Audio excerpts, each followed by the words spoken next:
Hey, I'm Lily. I'm so glad you're here today. Learning English is a gradual process, and with each bit of practice, you get one step closer to becoming fluent. The key is showing up, day after day, and being patient with yourself. Mistakes? They're part of the learning journey. The more you practice, the easier it will get. I'm here to help you improve your speaking and listening skills, so you can feel more confident using English. Keep practicing, stay consistent, and together, we'll build your fluency over time. The Whispering Woods and the Magical Seed. The old, weathered signpost creaked in the wind, its faded paint barely visible. Whispering Woods. Enter at your own risk, it warned, in slightly crooked lettering. 10-year-old Leo, clutching his grandfather's worn leather-bound journal, frowned. His sister, Maya, a pragmatic 13-year-old, rolled her eyes. Honestly, Leo, it's just a forest. Grandpa always exaggerated. Their parents, Sarah and David, exchanged a knowing glance. They'd been hesitant about this trip, too. Their grandfather, a renowned botanist, had mysteriously disappeared 6 months ago, leaving behind only this journal and a cryptic note mentioning a magical seed and the Whispering Woods. Well, David began, nervously adjusting his backpack, let's just be careful, alright? Stick together, and let's keep an eye on each other. Sarah nodded in agreement. I wonder what you would do if that happened to you. This was a family trip turned mystery hunt. The woods lived up to their name. The leaves rustled with a constant whisper, creating an eerie atmosphere.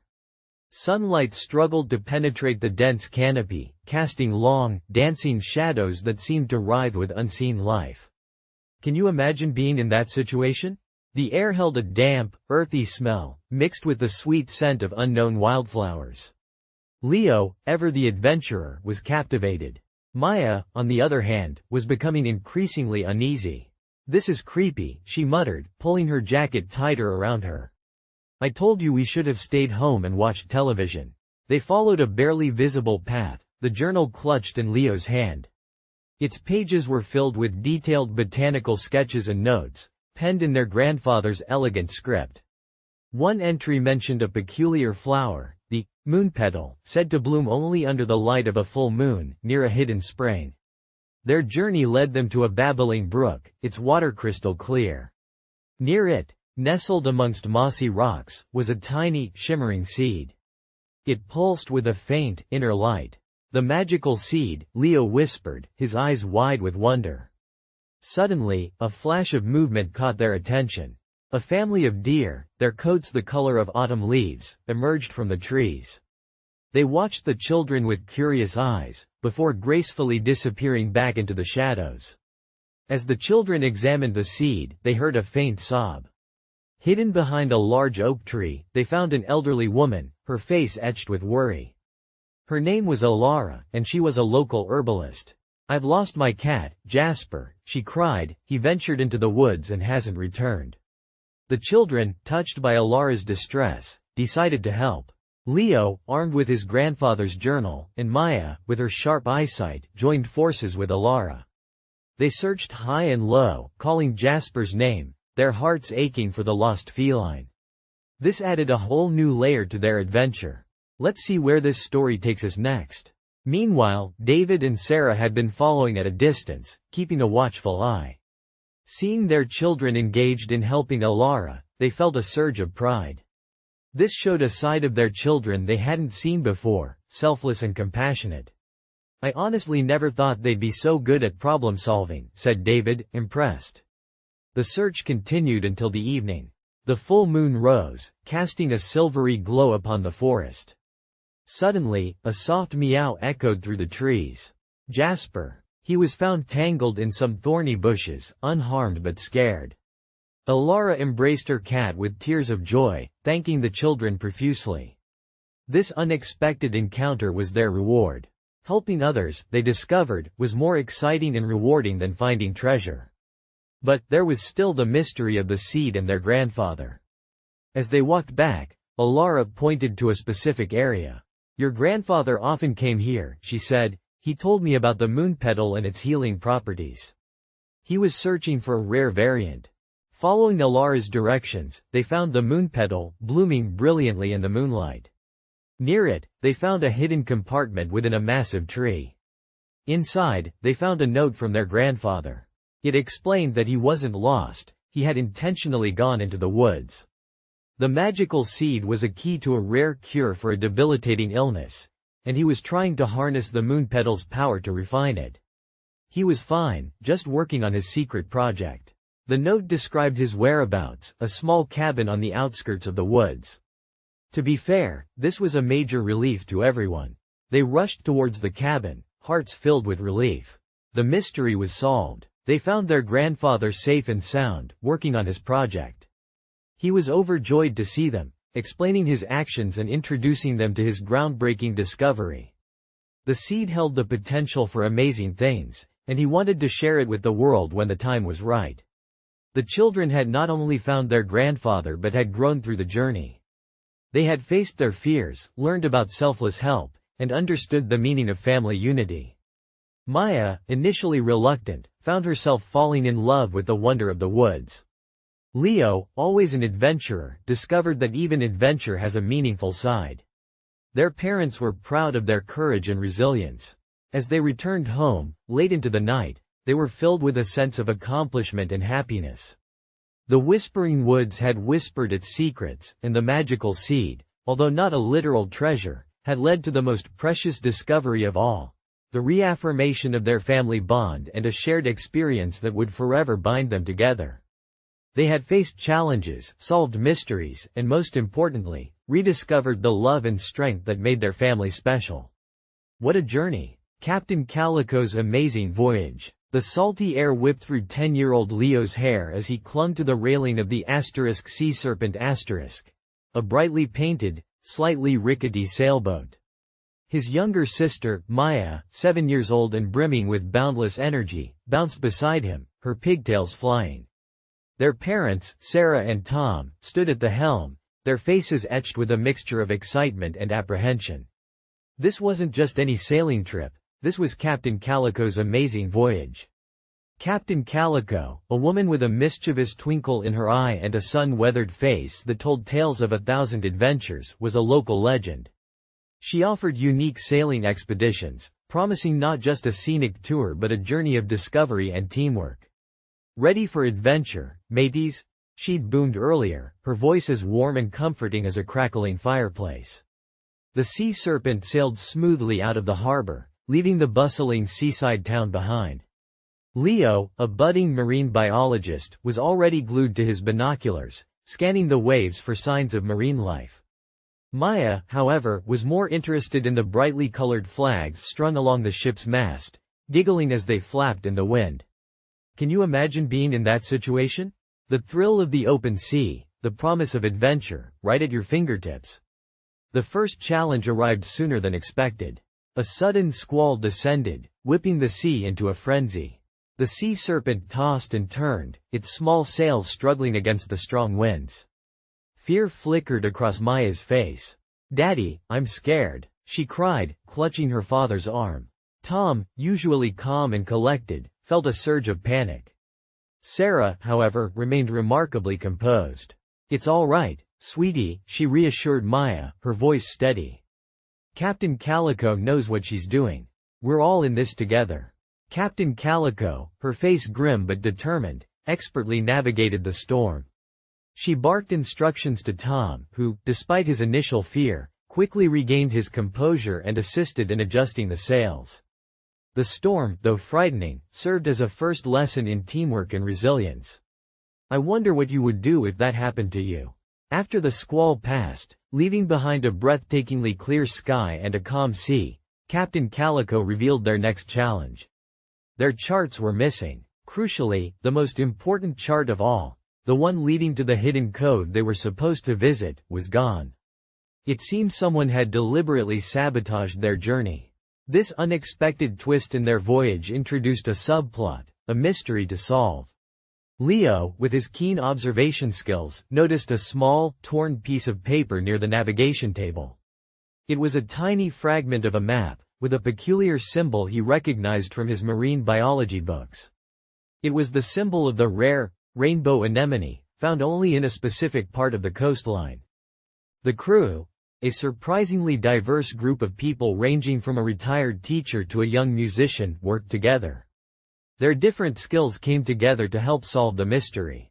The teacher helped decipher cryptic clues found in a tattered logbook. The musician, remarkably gifted at puzzles, helped them reconstruct the fragments of the missing chart. It turned out that a mischievous seagull, attracted by a tasty crumb, had inadvertently caused the damage. Their journey took a new direction. Instead of simply following their planned route, they now had to use the anemone as a landmark. This detour added an element of excitement and discovery to their journey, allowing them to explore a new section of coastline they had never seen before. Along the way, they discovered a hidden waterfall, a pristine beach teeming with marine life, and even a friendly colony of seals. Leo, a budding marine biologist, was in absolute heaven. The emotional stakes were high. Not only did they have to navigate through challenging waters, but there was also the underlying tension of the missing chart and the journey itself. However, the emotional stakes elevated further when Maya, initially frightened by the storm, emerged as the surprisingly brave one among them. Her resilience and enthusiasm inspired her brother and parents. The journey was not without its moments of doubt and frustration. There was a moment where they nearly ran aground on an uncharted reef. There was another moment when the engine of the sea serpent sputtered and died. Each hurdle seemed like the final blow to their expedition, yet, the family and the rest of the crew rallied together and used their skills and creativity to overcome every challenge they faced.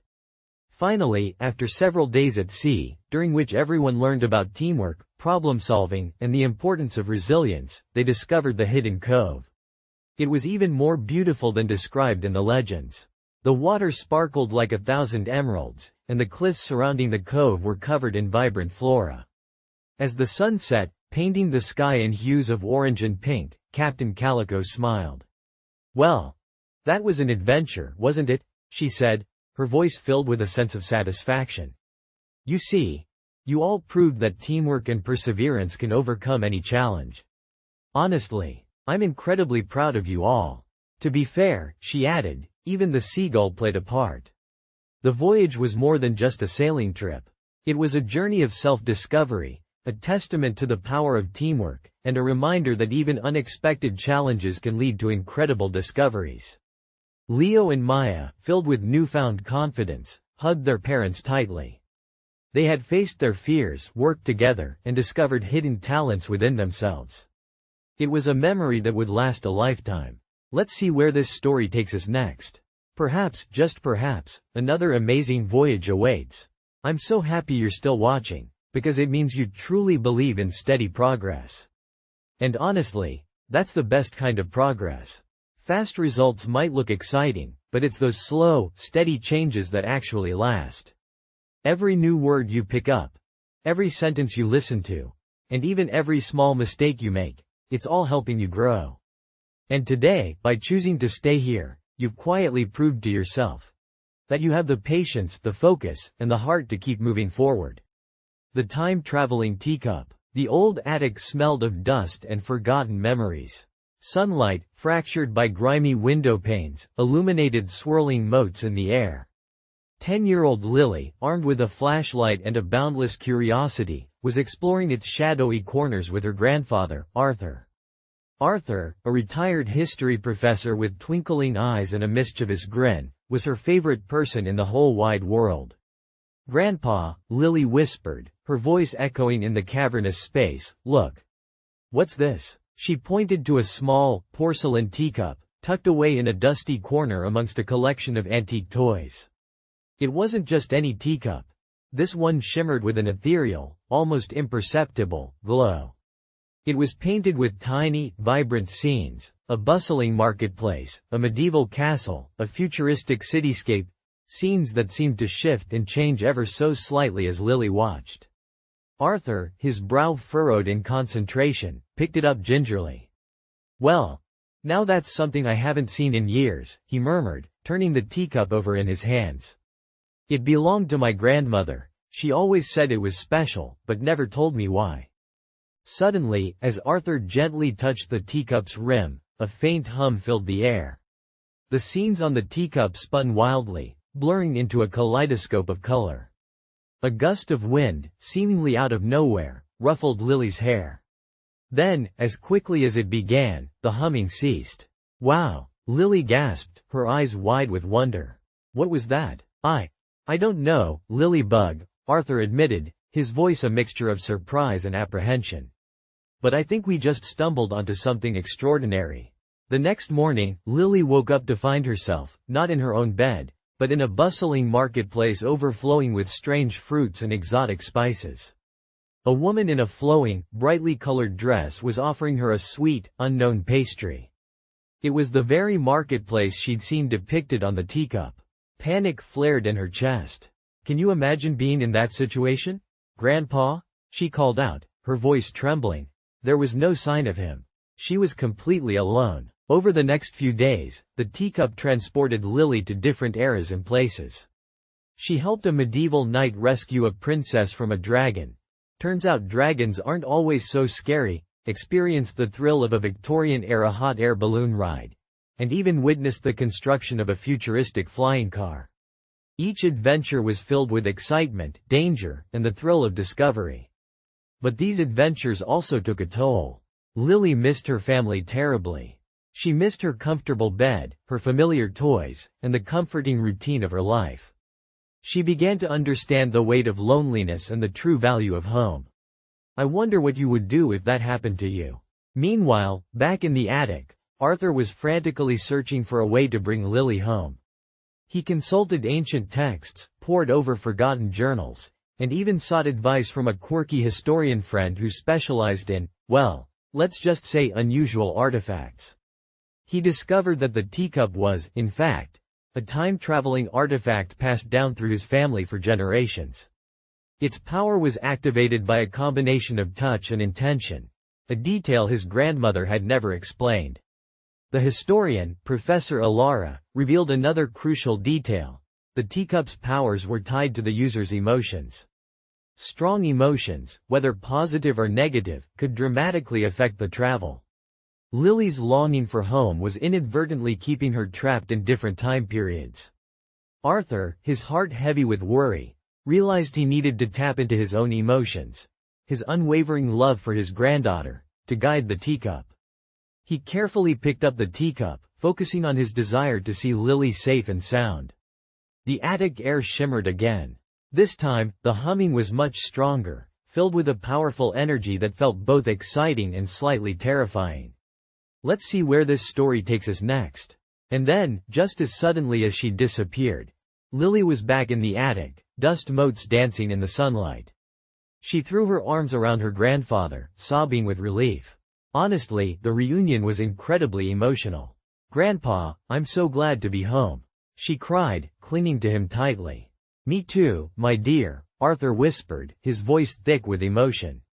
He held her close, feeling an overwhelming sense of gratitude and relief. The teacup, its glow now faint and subdued, sat quietly on the dusty floor. The adventures, the excitement, and even the fear had taught both of them invaluable lessons.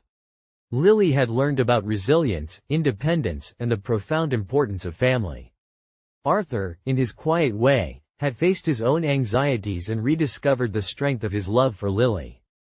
In the weeks that followed, Arthur and Lily cautiously examined the teacup. They decided, together, to keep it, not as a toy, but as a reminder of their extraordinary adventure.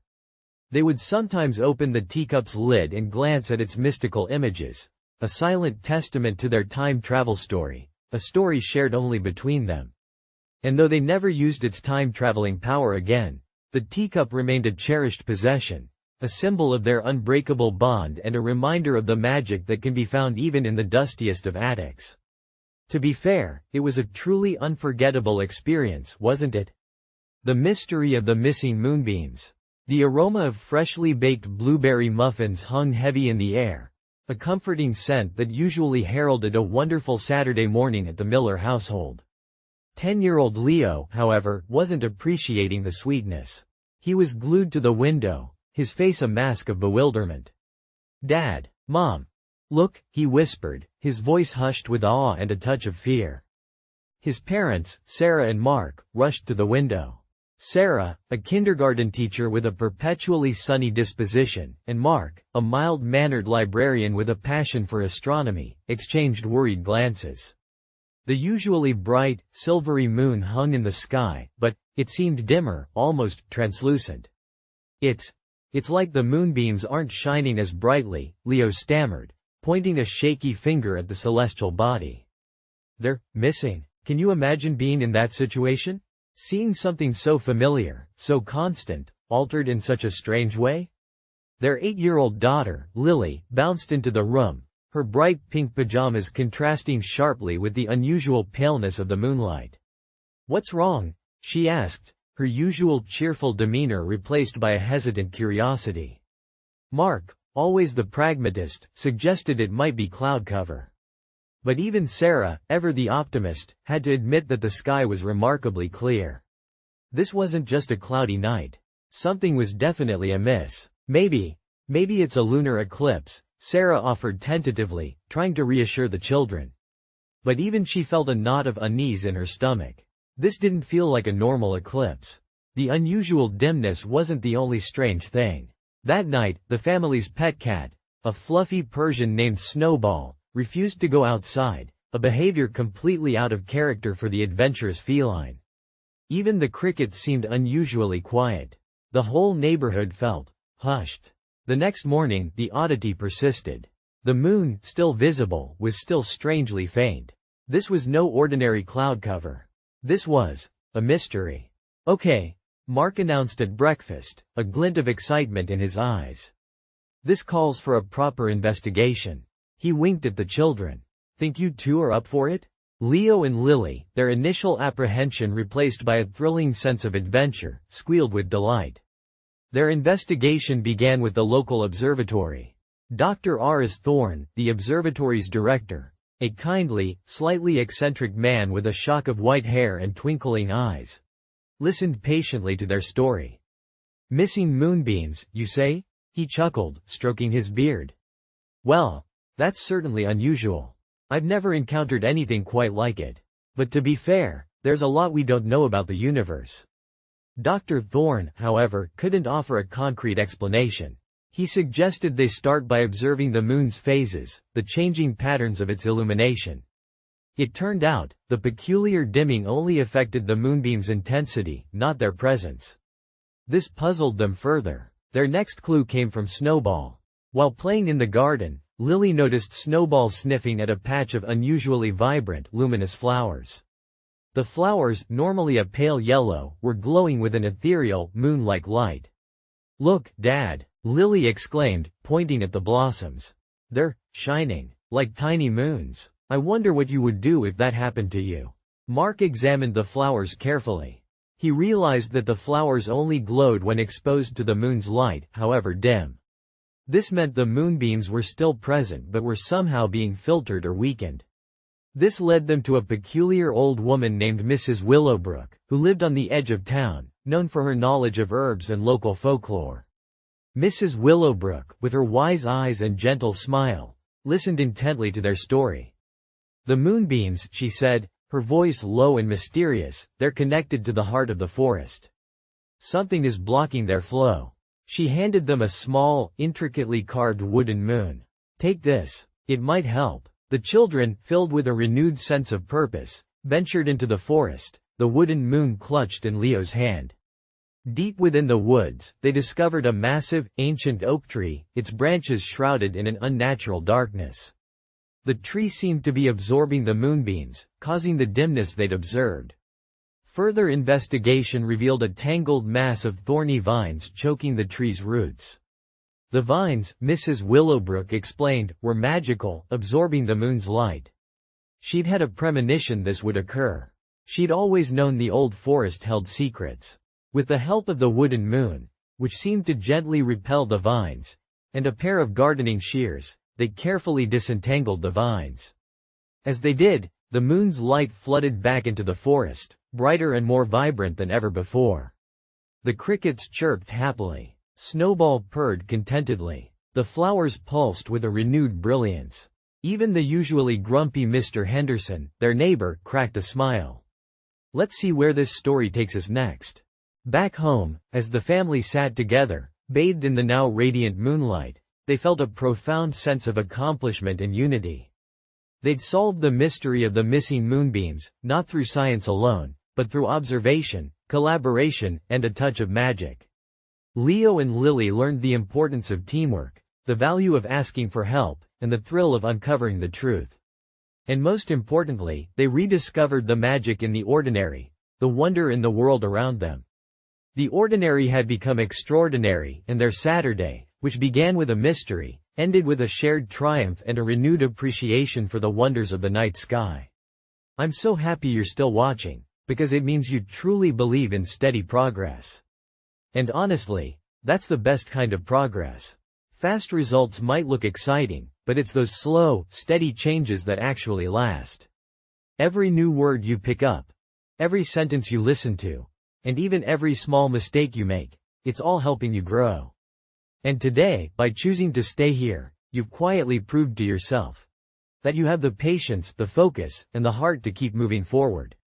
The Little Inventor's Big Idea. 10-year-old Leo lived in a small, cheerful cottage nestled beside a whispering willow tree. His world wasn't filled with magical creatures or fantastical lands, but with whirring gears, sparking wires, and the satisfying click of perfectly assembled components.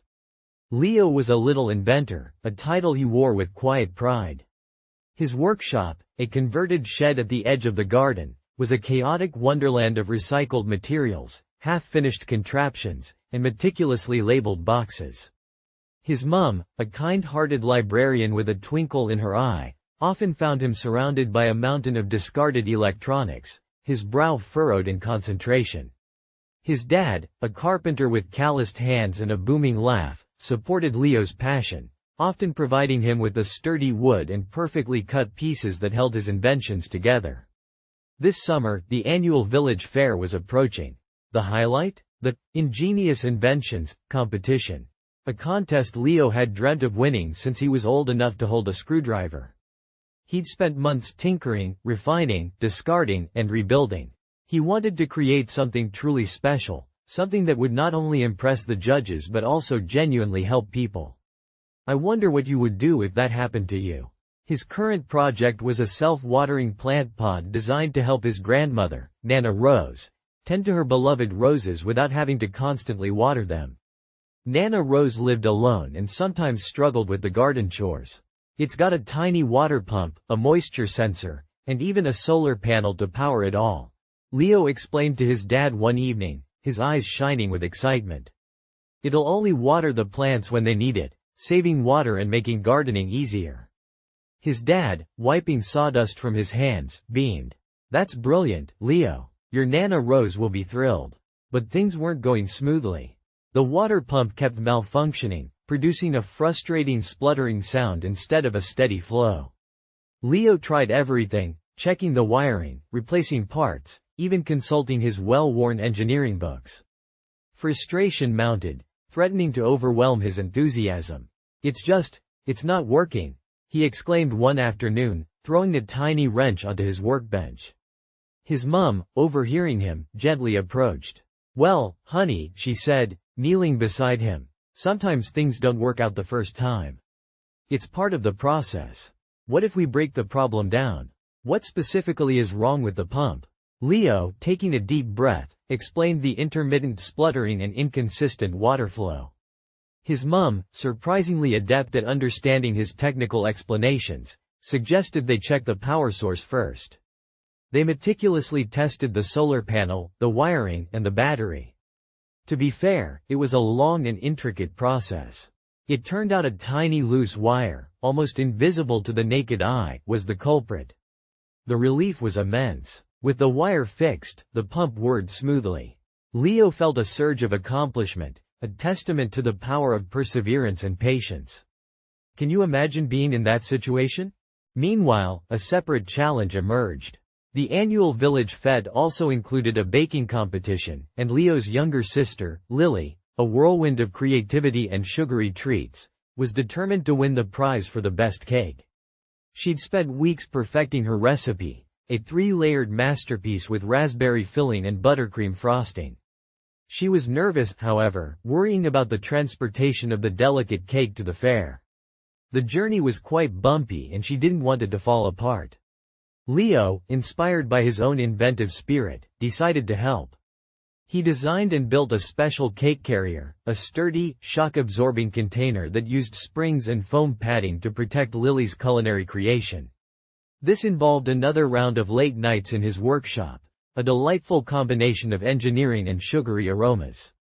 The collaboration strengthened their bond, and Leo realized the satisfaction of using his skills to help someone he cared about.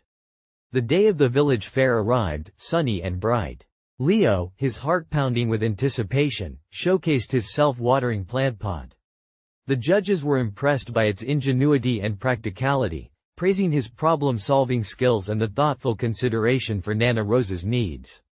Lily, equally proud, presented her cake, impeccably preserved in Leo's protective carrier.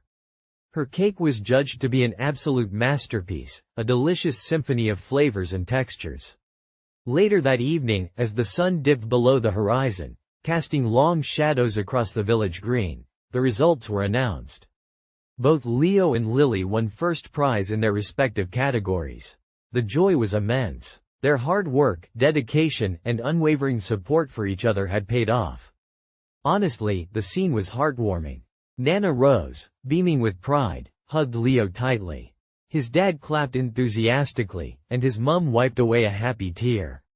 Lily, overwhelmed with joy, gave Leo a huge hug, thanking him for his invention that saved her culinary triumph.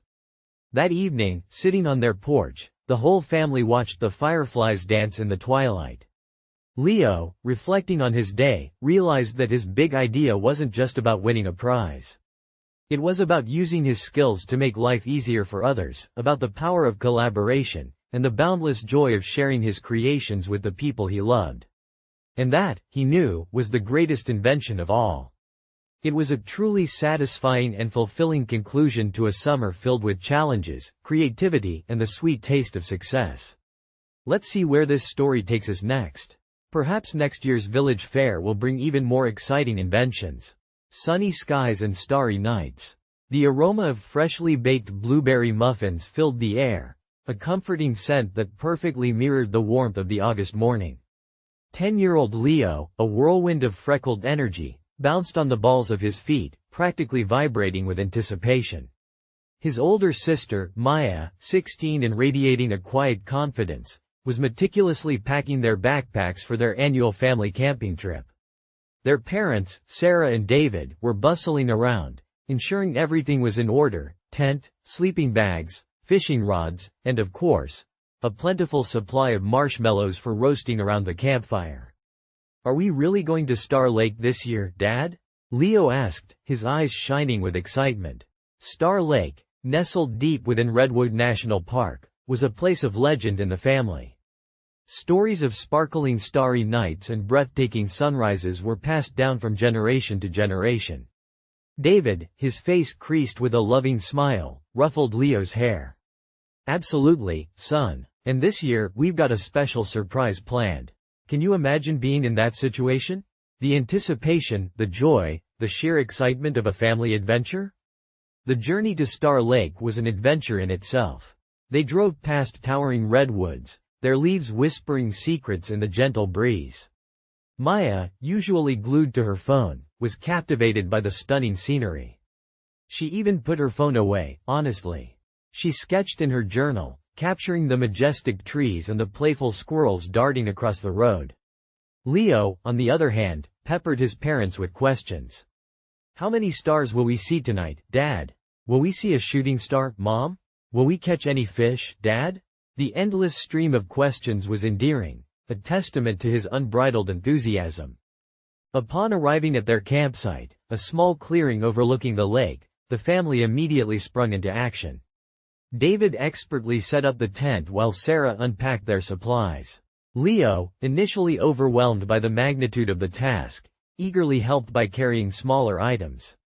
Maya, surprisingly, joined in, her usual reserved demeanor replaced by a newfound eagerness to contribute. The first day was filled with activities. They fished. Leo caught a tiny fish he lovingly named Finny, explored the hiking trails. Maya discovered a hidden waterfall and built a magnificent sandcastle on the shore of the lake, Leo's masterpiece, naturally. As evening approached, the sky transformed into a masterpiece of colors, fiery oranges, soft pinks, and deep purples painting the horizon. It was breathtaking. Honestly, Maya murmured, her gaze fixed on the sunset, "This is beautiful." It was an unexpected moment of vulnerability, a heartfelt appreciation for the natural beauty surrounding them. That night, under the vast expanse of the starlit sky, they roasted marshmallows and shared stories. Leo, exhausted from the day's adventures, fell asleep nestled between his parents. Maya, however, remained awake, her heart brimming with a quiet sense of peace. I wonder what you would do if that happened to you. Witnessing such beauty and spending quality time with family. The next day brought an unexpected turn. While hiking, they stumbled upon an injured deer, its leg caught in a thicket. Fear, mixed with concern, washed over the family. David, with years of experience in the outdoors, cautiously approached the deer, assessing the situation. Maya, her initial fear giving way to empathy, fetched water from their supplies. Leo, his usual boisterous nature subdued, watched anxiously. Together, they carefully freed the deer's leg. The experience was both harrowing and profoundly moving, solidifying their bond and teaching them the importance of compassion and teamwork. Can you believe it? A small act of kindness made a big difference. The remaining days of their camping trip were filled with quiet moments of reflection. They fished again. Leo caught a slightly bigger fish, this time named Finney Jr., hiked to different trails, and enjoyed each other's company without the usual distractions of technology.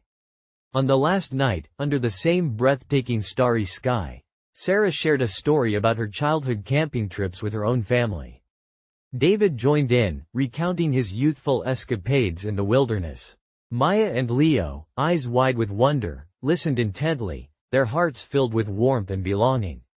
The shared experiences, the stories, the simple joys of nature. It was all woven together to create an unforgettable family tapestry. That night, after sharing the final round of stories, David revealed their special surprise. He produced a beautiful telescope he'd been secretly saving up for. The children gasped, thrilled to discover that stargazing was to be added to their already exciting adventure. That night, they pointed the telescope at the vast expanse, discovering the wonders of the cosmos together. As they packed up on the final morning, a sense of quiet contentment settled over them. The sunburn on their faces and the lingering smell of campfire smoke were badges of honor, tangible reminders of their shared experiences. They had faced a challenge, the injured deer, and overcome it together, emerging stronger and more united than ever before.